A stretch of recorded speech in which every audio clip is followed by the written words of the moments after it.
Hello guys, so this is me, Spandan, and this is my first attempt at making videos to explain things in astronomy.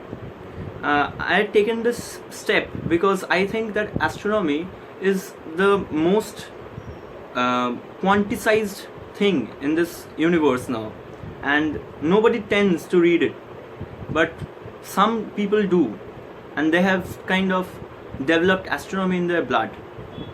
I won't fall in that category. I won't count myself in that category, and I don't know to which extent will I be successful in making videos.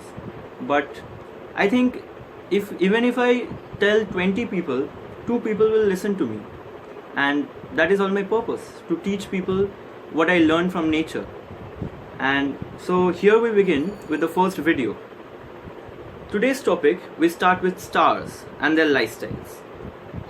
Stars even have lifestyles, and stars. So what do we mean by stars? Merely a ball of burning gases high up above our heads?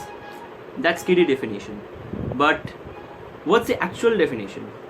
It's a type of luminous body filled up with something called plasma and held together by gravitational forces of attraction. So what actually is plasma?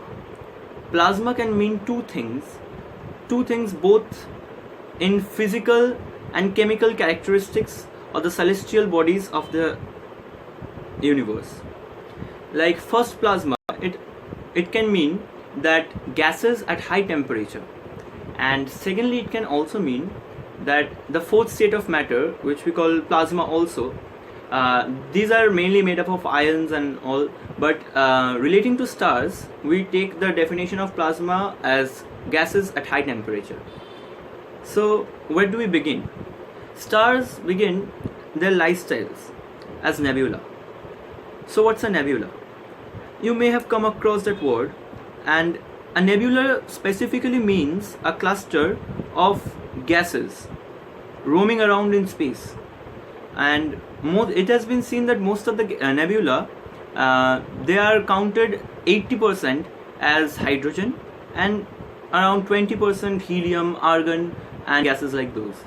And so how does a star first form from nebula? Good question. So it can be formed from many sources. Like firstly, the most probable source that is found in the universe is another celestial body that will be going around it and pulling all the gases to one side, so that they form a separate clump and develop their own gravitational attraction and attract the other gases around and form a large thing called star, a luminous body called a star. That's the first criteria. Second situation where it can also form a star is that the nebula will be present with a clump of gases at its center, and soon the gases, due to their intermolecular forces of attraction, will form a clump at the middle and attract all the other gases around for their gravitational forces of attraction, and soon they develop something into a star. So here we come across a star, and we grade it first according to their mass.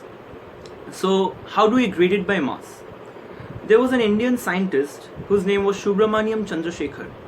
He made a limit called the Chandrasekhar limit with other of his colleagues, and this Chandrasekhar limit limits the very mass boundary of stars, and the limit states that below 1.39 solar mass, that means 1.39 times the mass of our sun, those stars will follow a separate route. We call them medium state stars. And another one which will be greater than 1.39 times our solar mass will be following a different route. So let us first begin with medium sized stars. Medium sized stars, our sun also falls in that category, are actually a little bit deprived of their lifestyles, a little bit less things, less spicy life. So how do they start? Medium sized stars are born. After that, we know about nuclear fusion reactions. So what are those? Like at the core of each star, hydrogen is converted into helium, like a deuterium hydrogen isotope and a tritium hydrogen isotope both collide to give one helium atom and a neutron, and also releases a lot of energy. This is called the fuel producing units, or the fuel producing mechanism of the star, of each star. And this is the reason why stars are so much filled with energy, heat, light, and they provide us something called daytime. This daytime makes life possible for Earth. So this was the first stage of medium-sized stars. They continue their life converting hydrogen into helium until most of it becomes helium. Because this medium-sized stars start their lifestyles as 80% hydrogen and 20% helium, averagely. But they end up just the opposite, 20% hydrogen and 80% helium. So at that stage, it is called a red giant, and it increases in size and also decreases its luminosity by some amount. And this stage is called the red giant stage, and the volume is generally appears to be bigger. But you know why they increase their volume? Well, they produce helium gases. Helium gas having more mass than hydrogen, because hydrogen has 1 AMU mass and it is taken as a reference point for all the elements in the periodic table. Helium has around 4 AMU, and hence being more weighty, it goes on and on beyond the boundaries of the gravity of hydrogen. The core of the star still remains composed of hydrogen, and the helium having more mass tend to go outside the boundaries of the gravitational forces of attraction or the gravitational field of the hydrogen core, and as a result they increase their size.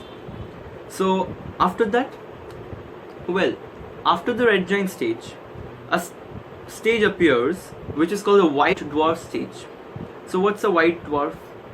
Well, I have told you that helium atoms have more mass than hydrogen atoms and generally tend to go out of the boundaries led by the gravitational field of the hydrogen core.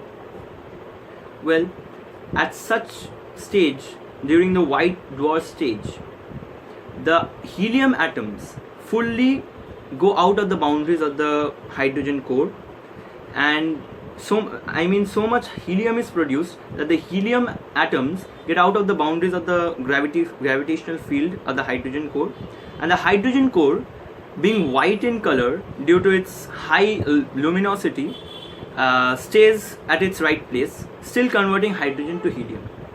Now the helium gases tend to move away from the core and form, and only that remains as a remnant is a white dwarf, or the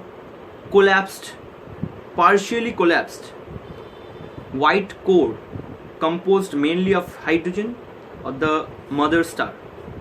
Now after this, even the white dwarf at some stage converts its hydrogen fuel fully into helium and forms something called a black dwarf.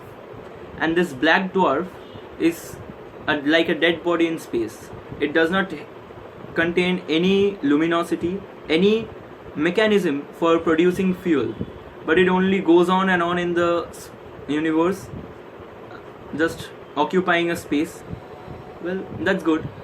Now we move on to the large size stars. Well, the large size stars, as I told you, have a mass above the Chandrasekhar limit, or 1.39 times our solar mass. Now they also begin their life quite similar to the medium sized stars. They also convert hydrogen to helium in nuclear fusion reactions, and at some stage also become like the red giant or the medium sized stars. But they are not called red giants. that won't make any difference in their lifestyles. So they are called red supergiants, and they generally will have a larger volume than the red giants, but they'll contain the same mechanism. Only the mechanism changes from the next stage. So what's the next stage? Red supergiant not only consists of a hydrogen core, but slowly, due to excessive nuclear fusion reactions, the helium is also converted to elements like oxygen, carbon, nitrogen, and many other else. But at a time when the helium gases are converted into iron, yeah, believe me, iron, that is the stage they explode. They explode, and they explode something called supernova. Boom. So why does that happen? Well, that's a little complex thing that I won't go into. Even I don't understand a bit of it. It's a complex chemical and nuclear reaction, but still I'm telling you that at this stage, the supernova explosion initiates, and depending upon the explosion and the remnant that remains after the explosion, the stage will continue. If the remnant that remains will be around 1.5 to 3 times our solar mass, then it will go to form something called a neutron star. So what's a neutron star? It's an extremely dense remnant star of a large size star, which has an excessive powerful magnetic field and will crush anything and everything that comes near its field. Generally, it is noticed that neutron stars have a series of broken up piles of rocks and ice around them. That is just the debris from the mother star. So, and also neutron stars are classified as pulsars when they actually pulse or pulsate certain amount of luminosity in certain amount of time.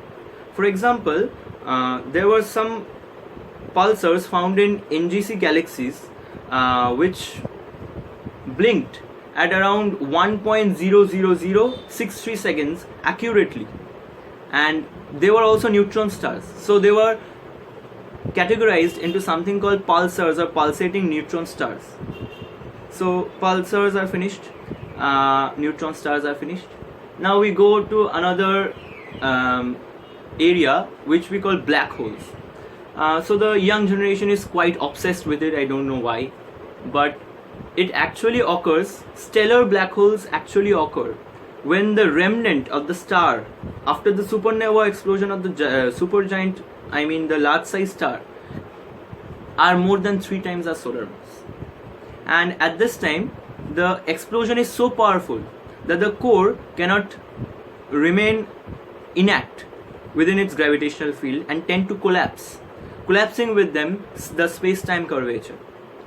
As I had earlier told you in my videos, in my physics videos about relativity, they curve relative space-time curvature so much that nothing, not even light, can escape through it.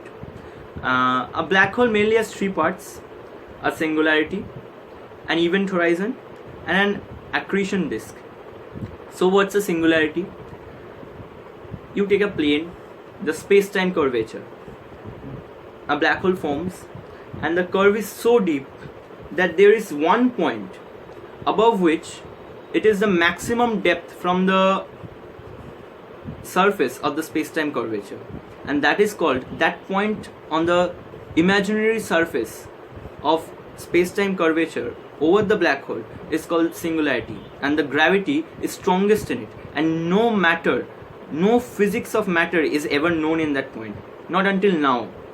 And event horizon is that area, that foundation till which light cannot, light can escape outside it, but light cannot escape once it goes inside the event horizon. And what are accretion disks? If matter comes about the star, the black hole, not the star, my fault, about the black hole, then it will spiral way around and around and around. and form some millions and millions of degrees of temperature and form something called accretion disk. Black holes cannot be actually seen because they suck up light. They can only be seen, as far as physicists tell, if they come very near to a stellar mass or a star.